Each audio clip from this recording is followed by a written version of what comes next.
I think my question, thank you so much for sharing everything that you've shared. It actually goes along with this quite a bit because, Laird, when I read about your 20-foot rule that you put in your contracts, that like sat with me. It really did because I guess outside of board meetings, the like having that conviction to declare your passion first is unusual. And for me, like I've always prioritized responsibility, expectations, security.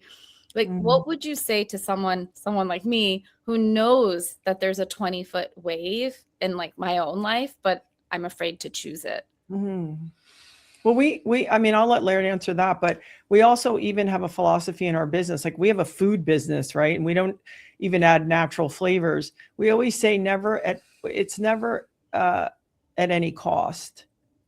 Like I'm not willing to be successful if I bend the rules or cheat, or like if those go against my principles or the principles that we've established. So it's like, you're right. You're ready to say, sell it, take it, keep it, because you have a place where you have a hard finish, whatever that is.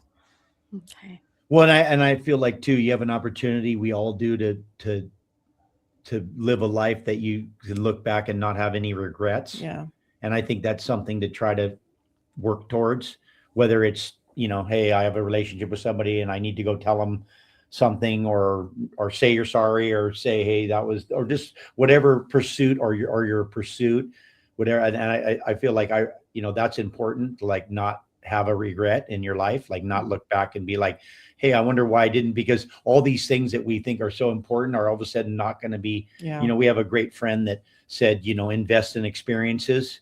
It's like I think sometimes that the map of prioritization has been distorted, and so we prioritize all these things that actually at the end we're going to look and be like, well, that was kind of silly, because those aren't, these things that we don't, these experiences, sometimes we don't put the value. So again, it's back to your value system. What's important to you? But we also don't have family like guilt.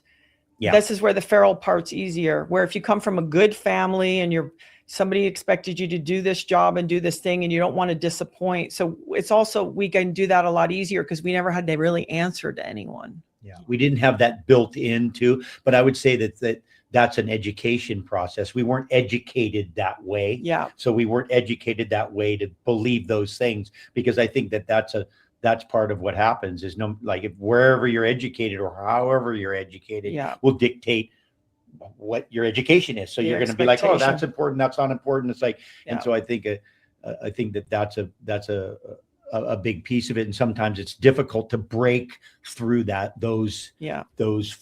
framework. It's okay for people not to understand, even people really close to you. Yeah. Thank you. It's an inspiration to see it modeled and see that pursuing your passions does lead to a full life, and so a little easier to break the generational cycle that I'm breaking. Thank you. That we all have. Yeah. That we all have, and we all have to break. Yeah. That's the only way that they won't change if we don't break them. That's that's our one. I think that's one of our obligations. That's where free will comes in. Love it. Thank you.